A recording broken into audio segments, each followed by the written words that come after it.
And he says, hey, huge Champions League and Soccer League with El Clasico band thinking about JJ Redick's comments. And I can't stand his arrogance, no humility or respect. What is big time? Obviously, Champions League soccer is just absolutely huge.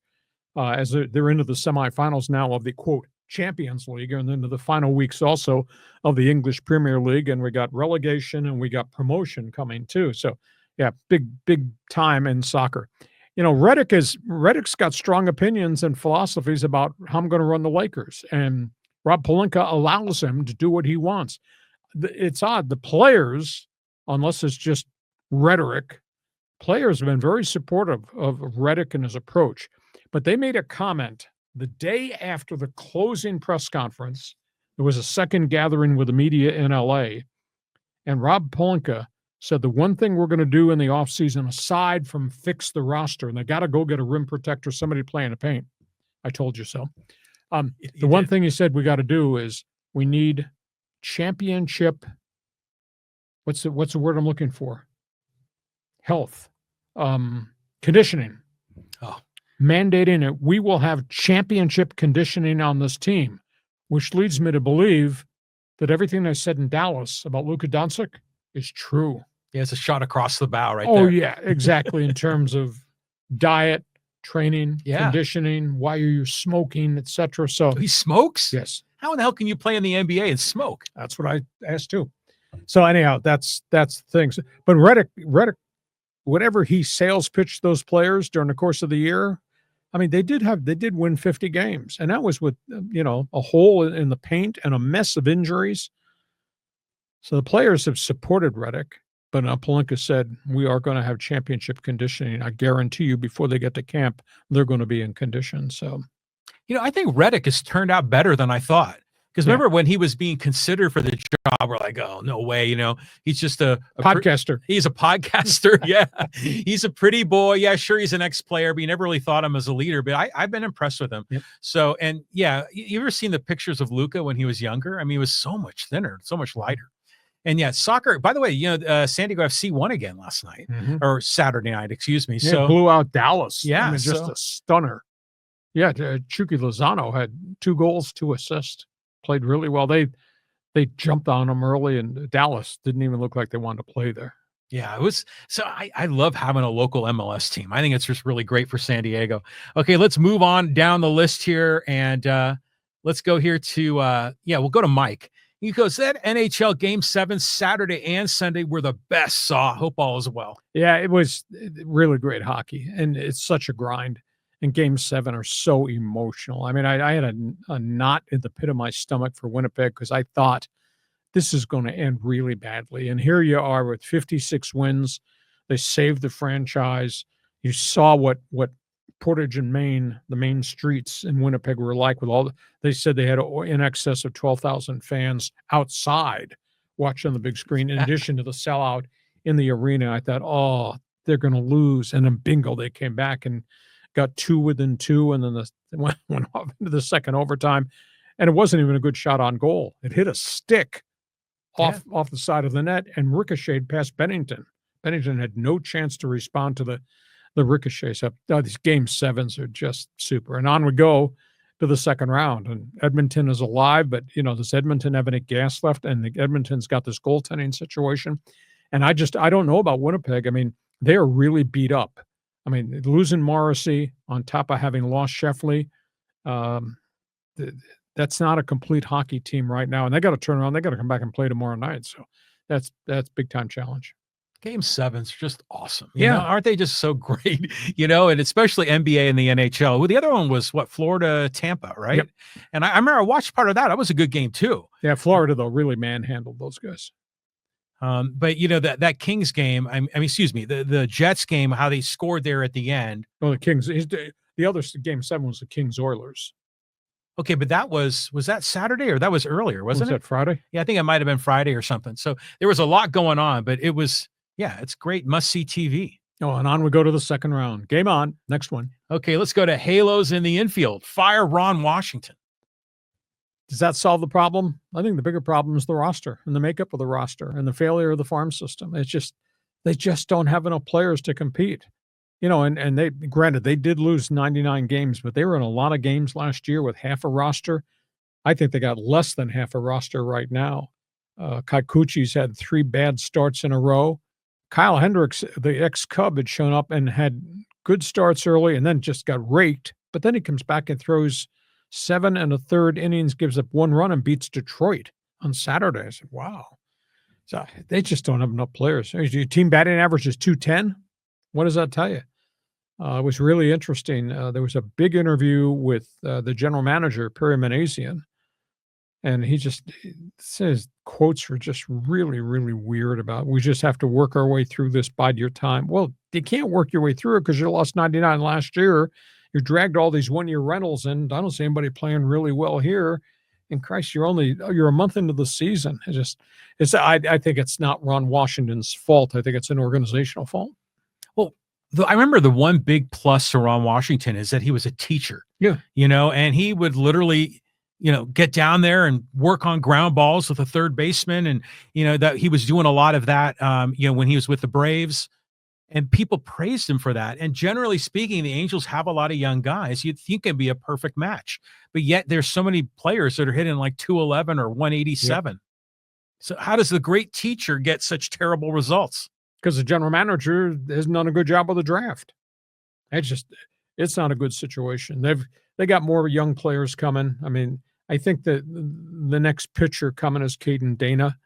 But I expected him to be there in the rotation at the start, and he just got shelled in spring training. Now, he's gone back to Salt Lake City, and he's playing better. Reed Detmers, who many projected to be a number 1 starter, and had shown flashes and then got hurt, and he's in the bullpen right now, but he's had bad back outing, so you can't elevate him into the rotation and say, save us. So they just don't have enough players. So it's weird. They did draw, although there might have been a lot of transplanted, deported Michigan fans that are out here. They drew a lot of fans for the Detroit Tigers series that just concluded on the weekend, but tough times in Anaheim. Yeah, pretty rough. Oh, let's keep going. This is a comment from Bill. It's a 2-parter. It's a little long, but it's good because it's a follow-up on what we were talking about, Lakers and JJ Redick. And he says, first, concerned that Luka will not extend with the Lakers. His comments about perhaps playing for a no-state tax team and Redick's stupid remark implying that the team is out of shape is concerning. And then Bill goes on to say, Redick's poor coaching lost the series. Also, Luka is playing for the Serbian team this summer. I wish I was that, quote, out of shape. Sick of Luka blame game by sports media. Well, they're going to have to drive the message home. He has every right to have a max contract. Do you want to give him a max contract? Probably the Lakers do because of the price they paid. He's got to be the cornerstone. So max contracts, $52 to $55 million. How many other teams are going to want to pay $55 million on a 5-year extension to Doncic? He's in LA. I mean, that's marketing unto itself. Where's he going to go? Play in Florida?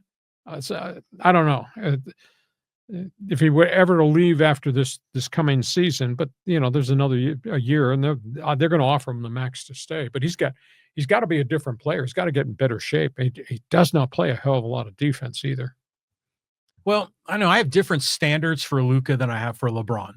And I don't know why that is. Should I? I mean, because to me, LeBron is Superman. LeBron should be dominating the world, and he's not. But he's 40. He's like the coach from Oklahoma State. Damn it, I'm 40. But the whole thing with Luka is, to me, he's like more of a magician, where he makes the crazy pass or makes the interesting basket. He kind of outsmarts them. But then I'm thinking, well, I didn't really expect much in defense from him in the first place. But I don't know. Am I giving him a break? Is it, maybe it's wrong. I shouldn't be holding either one of these to different standards, really. 5-man team. You got to put five players on the floor. They don't have 5 quality players, and they got 0 bench. This is more at Pelinka's front door than it is anybody else's. Yeah, I think so. It's a cluster F out there in LA. Okay, let's keep moving here. And Casey King says, hey, Lee, and now the Kings fired Rob Blake. And how do you see Kings bringing in the next GM? And do you think Jim Hillier will be let go as well as Kings head coach? I don't normally call for coaches to be fired. I don't think I've really ever done that as a sports talk show host. I might critique certain people in the job they did. But Hillier's player personnel, game decisions really hurt this thing. And it all started cascade when Evander Kane scored a goal for Edmonton. They demanded a review, and it was a very complicated review as to whether Kane kicked the puck into the net. He did not. Whether he kicked the puck onto a stick and then he hit it and then it went in. The question was, did he interfere with the goaltender trying to make the save on the deflection shot? I mean, it was a very complicated review. But the problem is the Kings bench had the tablets to look at the replay before they made the decision to review it. You have to know that if you lose the review, you get a 2-minute penalty. So not only did the goal count, Edmonton got the power play and then promptly scored again. They scored 2 goals in 10 seconds. I mean, that was a tactical error that was really bad. And then he shortened. I had to explain to the rookie over here, line changes. Mm-hmm. You have 4 lines of forwards, and you rotate them through the game, and everybody plays a minute, 55 seconds on their shift. Next line is in. He went back. He went to 2 lines for a chunk of the game, and he, instead of having 6 defensemen to rotate, he only rotated 4. His guys were so gassed because they got caught on ice, got caught in long shifts. They couldn't get off. They had a minute 50, had to go back on. He made so many tactical errors, Hilliard did. I thought it was catastrophic. And I mean, that's how Edmonton climbed back into this thing and then got all the momentum going forward. And the Kings were cooked. They gave up 93 shots on goal in 2 games. I've never seen that. Not in the playoffs. So just a bad set of circumstances. I've never asked anybody to be fired. I don't think Hilliard should keep the job, but I'm shocked that it hit the eject button on Rob Blake because I think he's done a good job in a very tough set of circumstances. The team he inherited had cap problems and age, and he made some changes, and he's drafted well, and he's traded for role players well. It was really disappointing, and I'm sorry. I think he was betrayed by Luc Robitaille, and that shouldn't have happened because those 2 guys are tied at the hip together. Someone's got to be the scapegoat, right? It didn't have to be scapegoat. Just evaluate what went wrong. I just gave you A through F what went wrong in that series. Yeah. It was all on the bench by the coach. Yeah. So you think you'd have a sit-down meeting and go through that, a day or 2 after you've been eliminated. But it's interesting you brought up the whole strategy of how to use instant replay, because sometimes in games you get near the end of the game and they know that the instant replay may not give us what we want, but what the hell? We're near the end of the game. I may as well use it rather Except there's a 2-minute penalty in hockey. If you don't win the instant replay, Evander Kane's goal for the Oilers counts, and they get a power play. That's different than all the other sports. Oh, it is. That's a way heavier penaly. Yeah, a hell of a penalty. Yeah, that is huge. So that's what's different about the NHL from baseball. There you go. Okay. Rookie. I am. Okay, next one. Okay, let's go here to Surf City Bill. He goes, what if North Carolina football has a great season? Will the Babe get all the credit? Well, they got a brand new quarterback just transferred in from Alabama, Birmingham. They've been very active in the transfer portal. It is the Atlantic Coast Conference. It's just going to be very intriguing to see how Belichick can make this whole thing come together. It's a different environment, though, because you can't have your players in the facility for 12 hours a day. In the National Football League, Belichick owns the New England Patriots, and they're there all the time for meetings and weight work and on. They have one on-field session, but there's more meetings afterwards. So it's a different set of circumstances. It'd be fascinating to see how this works out. And you think anybody wants to do an interview with him now about the book now? They just want to interview the circus of all of this. Yeah. And, North Carolina is kind of a conservative, at least parts of it, pretty conservative. So this whole thing with the young girl following him around, it just would not be tolerated in the Bible Belt, would it? No, I don't think so. But and these are the big money boosters. They don't give a crap what anybody else thinks. Yeah, if you can win football games, man, we don't care.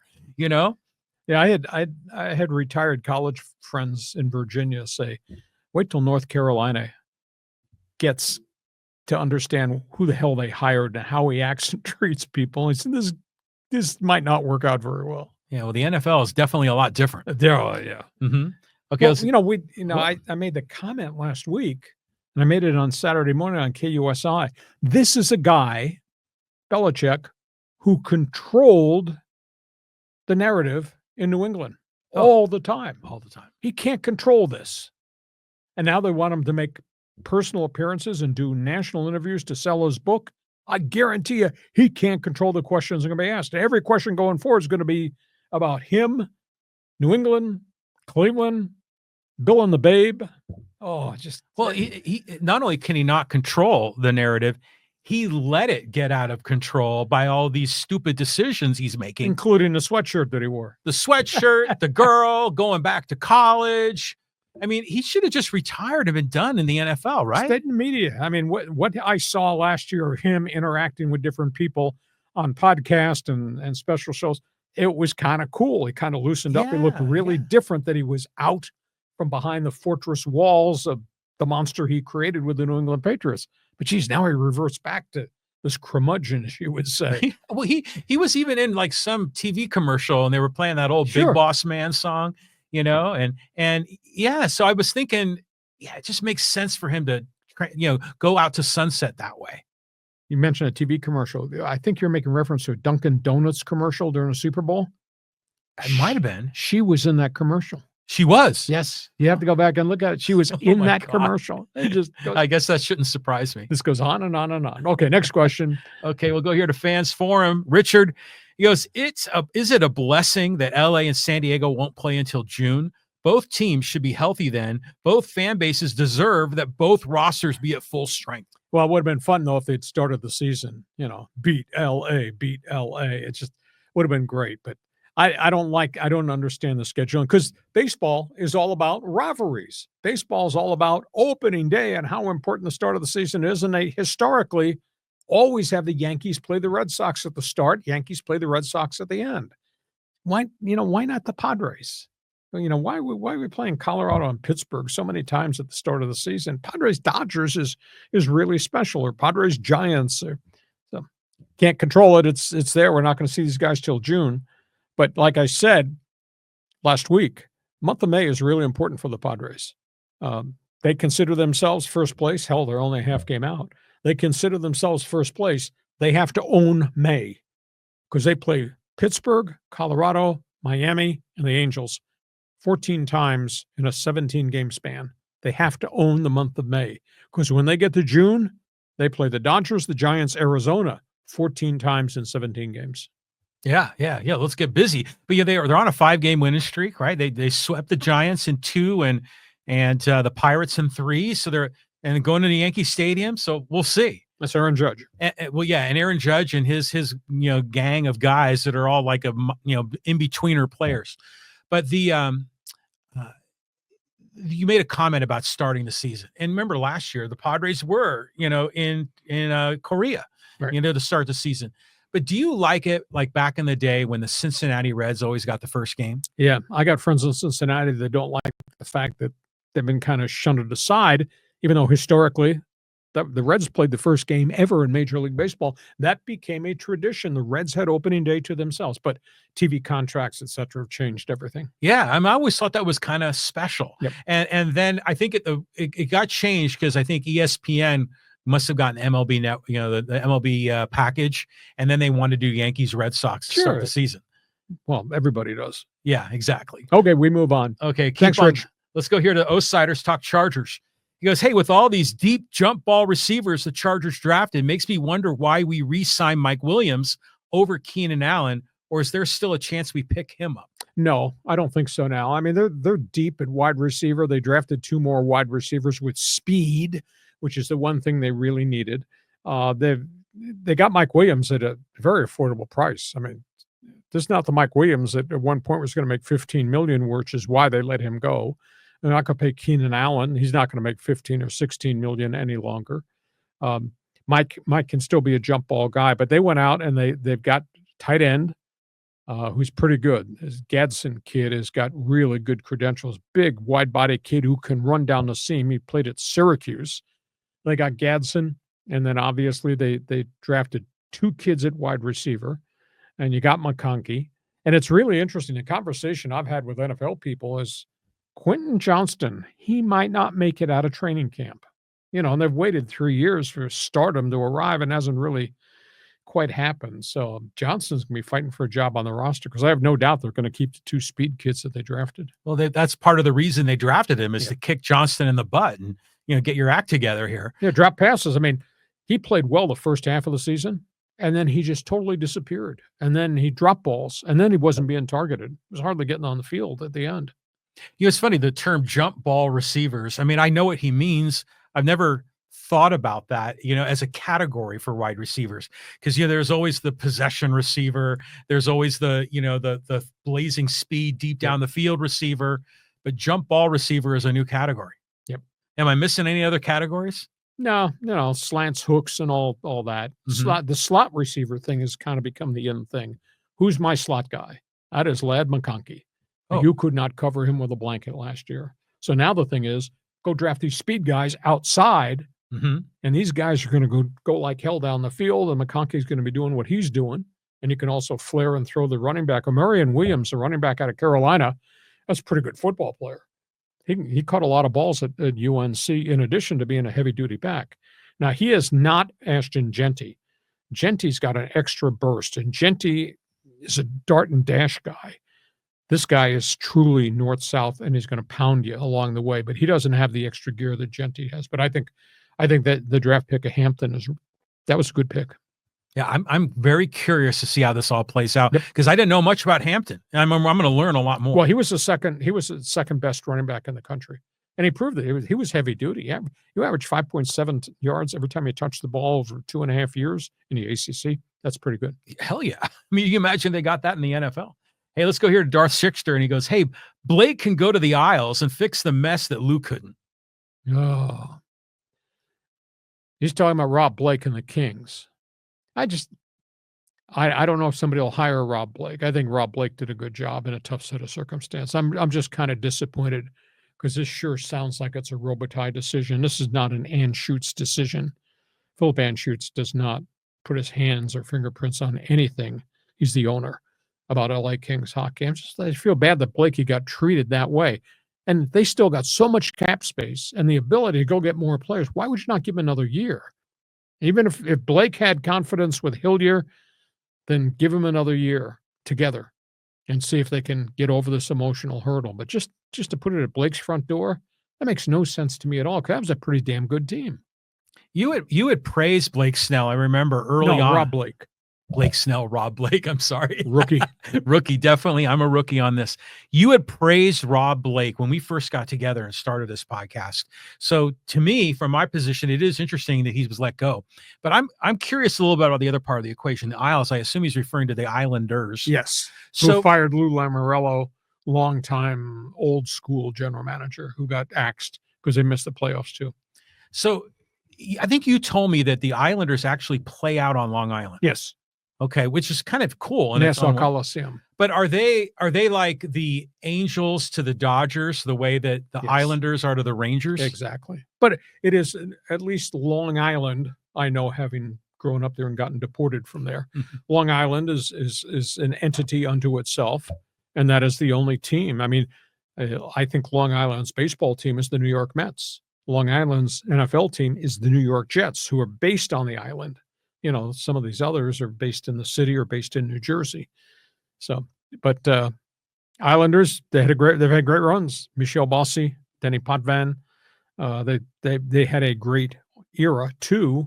But like all things, your team gets old. You got to replace them. Sometimes it doesn't work out. You make mistakes on players, contracts, etc. Lamoriello was a really good general manager for a long time, but he's 82 years of age, and I think maybe the game is kind of passed him by. I'll be intrigued to see if Blake gets him an immediate job somewhere else. I'm biased because I like Rob, and I've known Rob a long time. He's a Hall of Fame player. He played 14 years for the Kings on defense out of Bowling Green, and I just think he got a raw deal in this deal.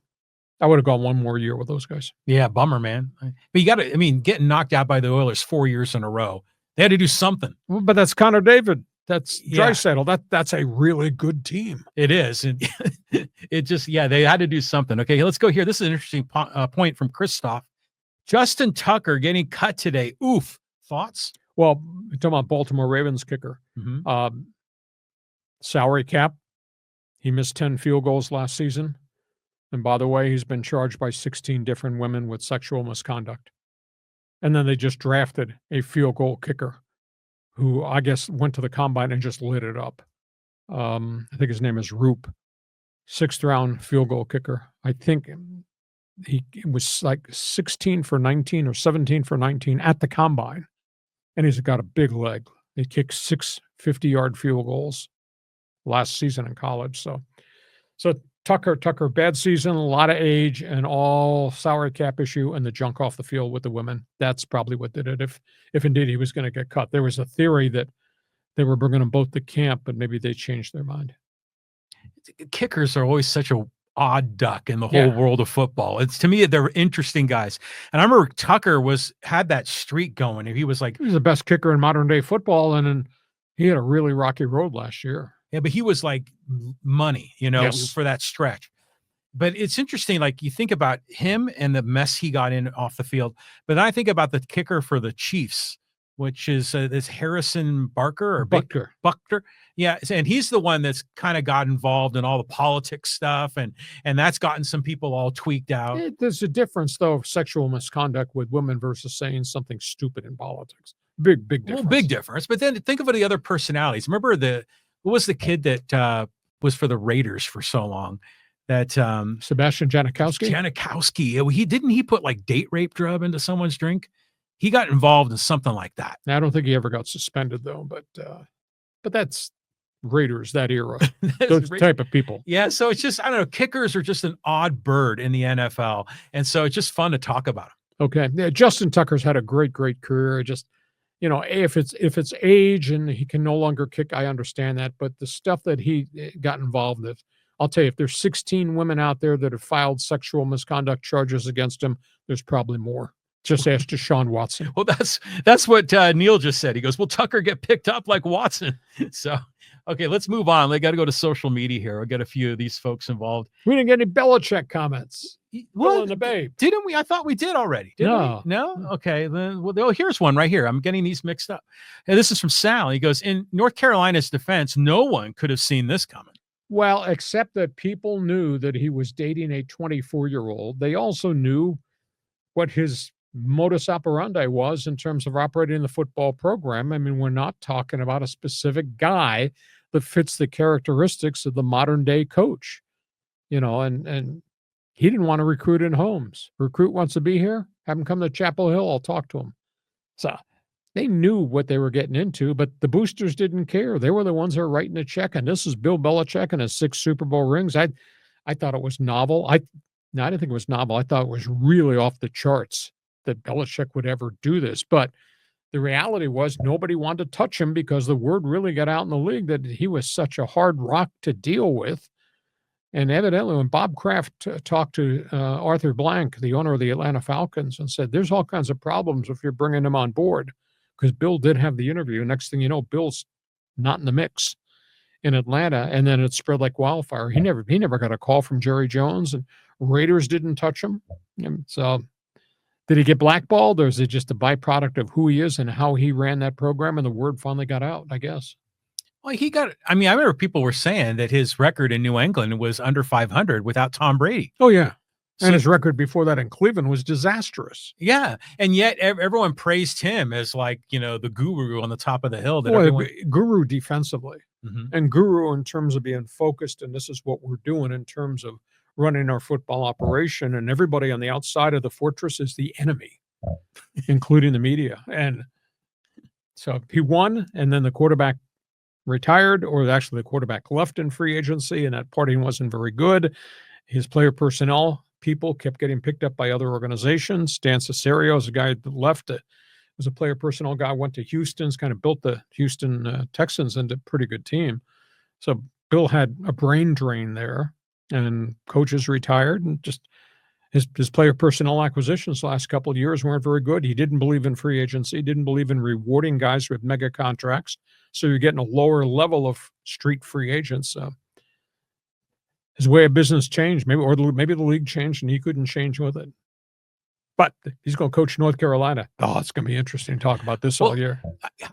Give me your similarities and differences between between Belichick and Pete Carroll.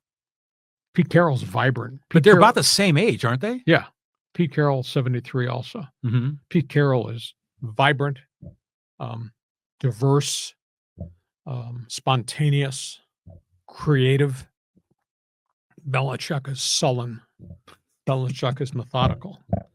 I dealt with both. I love Pete Carroll. I just had so much fun being around Pete Carroll, and I was doing USC, and he obviously was coaching USC, and then he knew me from the NFL. So great guy.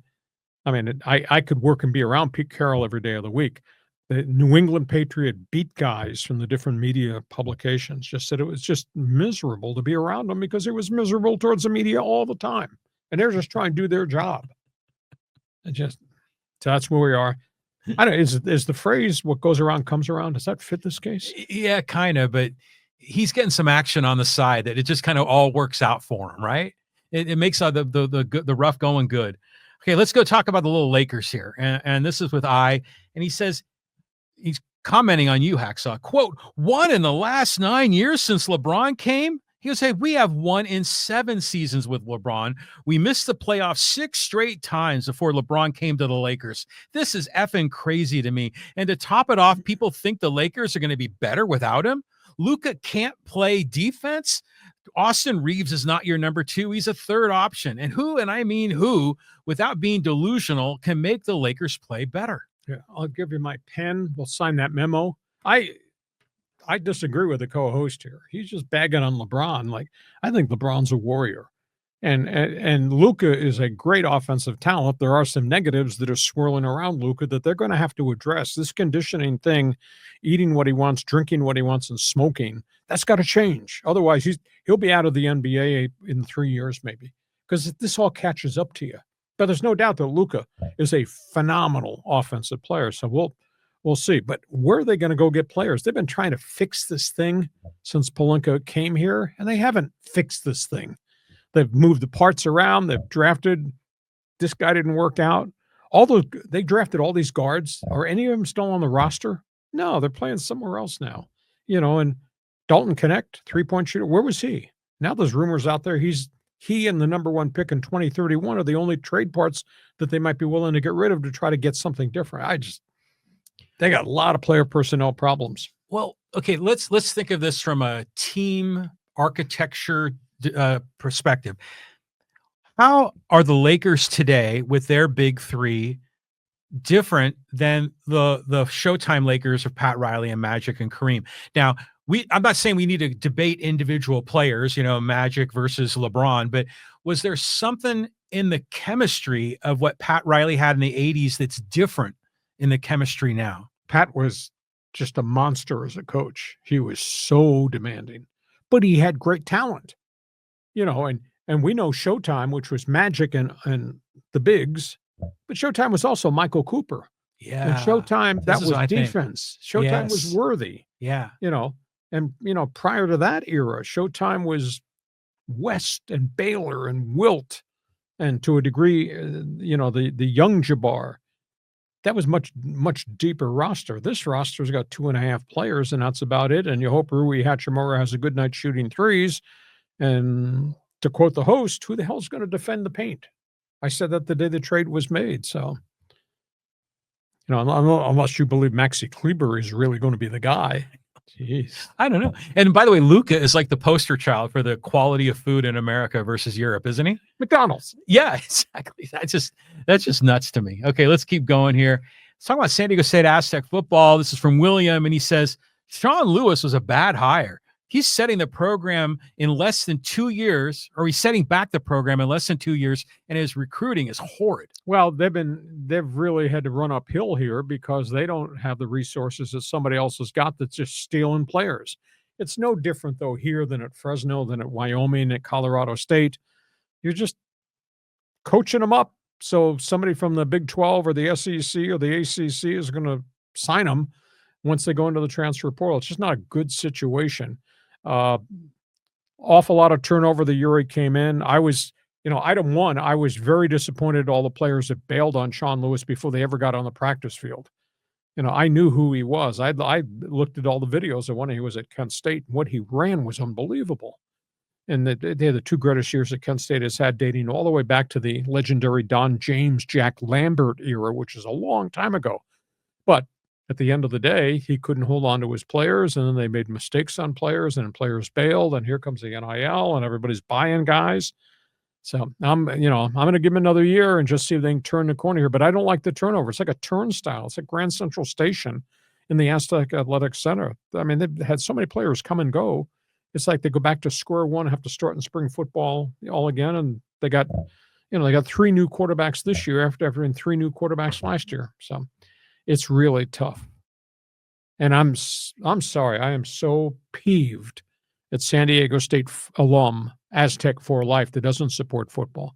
And I don't know where the hell the Charger NFL fans are, because they vacated. I thought that San Diego State had the chance to grab Charger fans and make them Aztec fans, because that run they had with Rocky Long and then Brady Hoke was really good football. They put a lot of guys in the NFL. They won a lot of games, won Mountain West titles, won a bunch of bowl games. The Aztecs have had no players drafted for 3 years in a row. That says something about the drop-off. And they drew 10,000 fans a game for the last couple of home games in the shiny new stadium. And their season tickets have gone from 15,900 to 5,900 in 2 years. This is a bad set of circumstances. So I don't think you can. I mean, Sean Lewis he's not perfect. There's no coach is perfect. But this whole thing isn't on just Sean Lewis. I mean, the whole football world has been blown upside down. Yeah, the Mountain West Conference, Mid-American Conference, Conference USA, they're all in the same boat. Right. Recruit them, coach them up, somebody's going to steal them.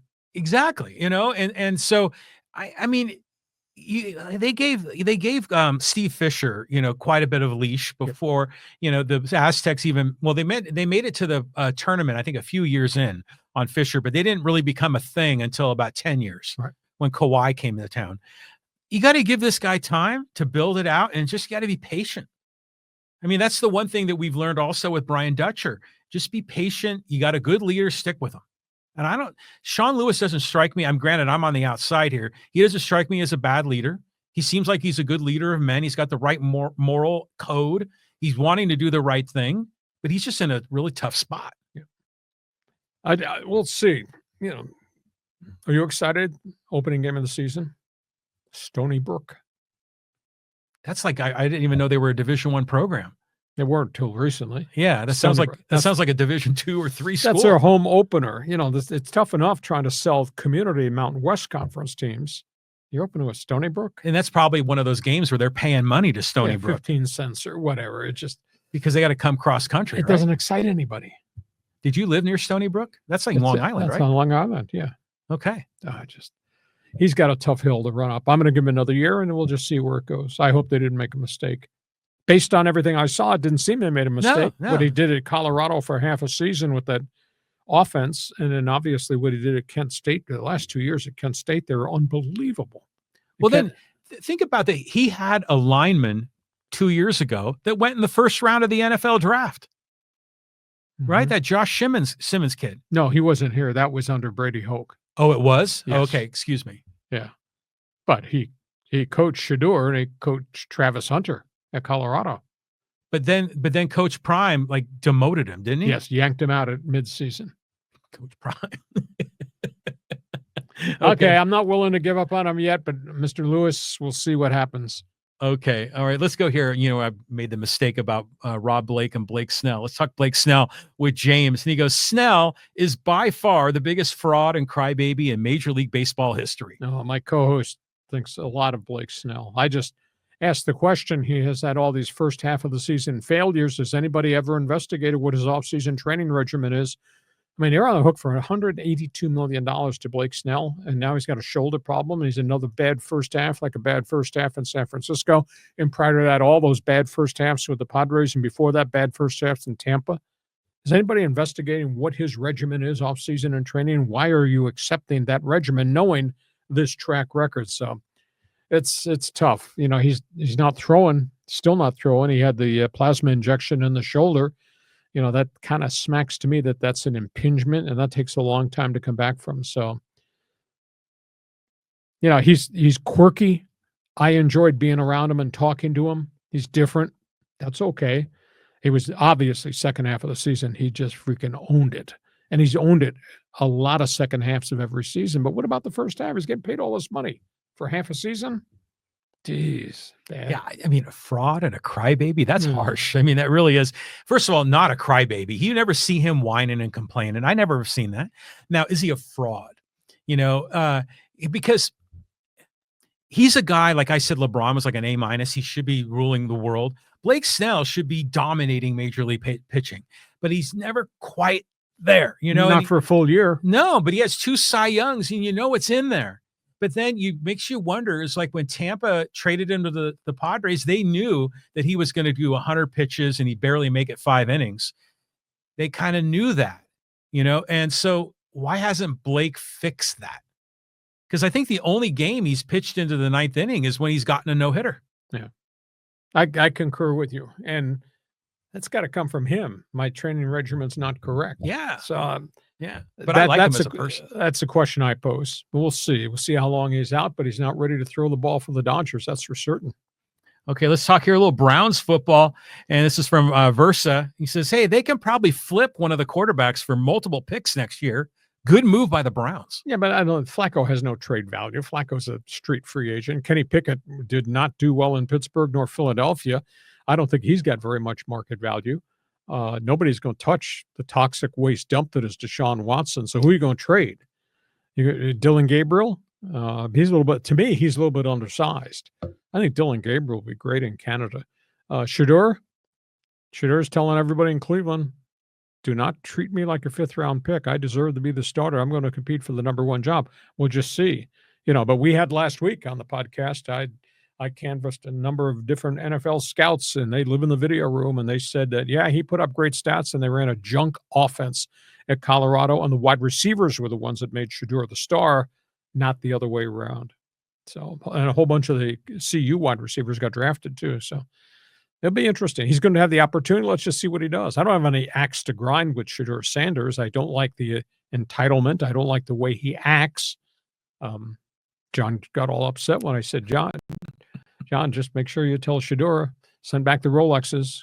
Yeah. What was his statement? Tom, did you hear about the story about Tom Brady? Tom Brady was on a podcast, and somebody asked him, did you recommend the Raiders draft him? And Tom looked and said, my reflection is, Shedeur, stop buying Rolls Royces, get your ass in the film room. He said that? Yeah. Well, Brady talks about how he lived and breathed film. Yeah. That was such a big thing for him. So yeah, it's good advice, but that just goes to show you that, you know, even the Raiders, because we thought Tom Brady, Shedeur had a relationship, and there was maybe he would go to Vegas. Yeah. He obviously didn't carry the day in whatever their draft meetings were. And I know for a fact that Brady had input in a lot of those early choices. That's the best thing that's happened to the Raiders in a long time. Didn't draft that shiny. Yes, is to get someone like that in there. Okay, let's move on here, and we'll go. We'll talk about Shedeur Sanders. There's another Shedeur comment here, and this is from JG, and he says, "Hey, I saw some stats that showed his performance against ranked teams at Colorado was like 1-8 overall. Record at Colorado something like 12-11." I think you're kind of alluding to the same thing. I think the media coverage of this was ridiculous. No one should be guaranteed the 1st round pick, especially thinking you were too good to interview. Well, he was very condescending, and he turned off a whole bunch of people. I had an NFL executive email me anonymously, and he said point blank, coaches couldn't believe what Shedeur was doing at the combine in these private meetings. And there was one coach that pulled out, and again, the video guys, they'll montage everything. They'll montage all your big runs and your scrambles. They'll montage when you roll right, what's the end result. They'll montage a series of plays when you roll left. They montaged a series of turnovers. And coach pulled these up on the laptop and said, tell me what you saw when you threw this interception. Or so they ran through the whole thing. And Shedeur did not blame himself at all. It was on the wide receiver. It was a tight end broke off the pattern. Yeah, that's This not a guy good didn't look. fight. And the coaches came back and said they were appalled that it was never his fault. Well, his dad's Coach Prime. It's never going to be his fault. But didn't he set a record for like percentage completion? Yeah, almost 70%. But as one scout said, it was a junk offense. We talked about this last week, John. One NFL scout wrote me that if you took out the bubble screens and the flare passes, which is the short little dump and runs, if you took them out and all you graded him on was the 10-yard outs, slants, crossing patterns, post patterns, deep passes. If you just graded him on those, which all NFL quarterbacks have to throw, his completion percentage was 39%. What does that tell you? And he had good receivers. Yeah. So because I've heard people say that, his passing, he's really accurate. But maybe they're just looking at the percentage of the completion percentage Bubble screens. of the bubble screens. Yeah, I mean, we can throw 70% on the bubble screens. Well, maybe I can. I don't know about you, but okay. That's where we are. Hey, give him a chance. Let's give him some space. Let's just see. Yeah. He's going to get. It'll be fun to see how many snaps he gets in actual live fire preseason games, because there'll be a lot of media attention. There'll be a lot of pressure on Stefanski. You've got to give him snaps. But Stefanski's trying to get ready for the start of the season. And John and I kind of talked off the air about, how do you give him enough snaps to get him up to speed to play in preseason games? Because Pickett and Flacco are going to be the starters, we assume. And if you're screwing around with Shedeur and then Dylan Gabriel, and you're giving him a chunk, and how do you develop your wide receivers if they're having to catch passes from these guys rather than Flacco and the other quarterbacks? I think it's a real tough call for Stefanski to try to do it with 4 guys. Well, I mean, I can't even imagine any NFL team having 5 quarterbacks at camp. I mean, you might have some guys, and aren't going to make it at all. They're just an extra arm to throw to receivers. Yep. But still, 5 is a lot. I mean, because the team will carry, 2, 3, 2 or 3 plus 1. 2 plus 1. And then they might have another journeyman that's invited to camp. But it's not like they're going to have 5 or 6 guys. Yeah. And you only have so many snaps in practice. How are you going to divvy up the snaps? They're going to have parallel practices on 2 fields. Yeah. It's going to be very interesting. But I think those of us who cover the NFL follow it. I love watching the preseason and just watching players and how they produce. That's going to be fun to see how many snaps Shedeur and Dylan Gabriel actually get. They're going to have to earn it. Yeah. Okay, we move on. A couple more here before we put a lid on this. Okay, let's go here, talk Lakers. With IE Steve, and he says, so in 2013, when Jeannie Buss held brother Jim accountable and fired him, now who's holding Jeannie accountable? Nobody.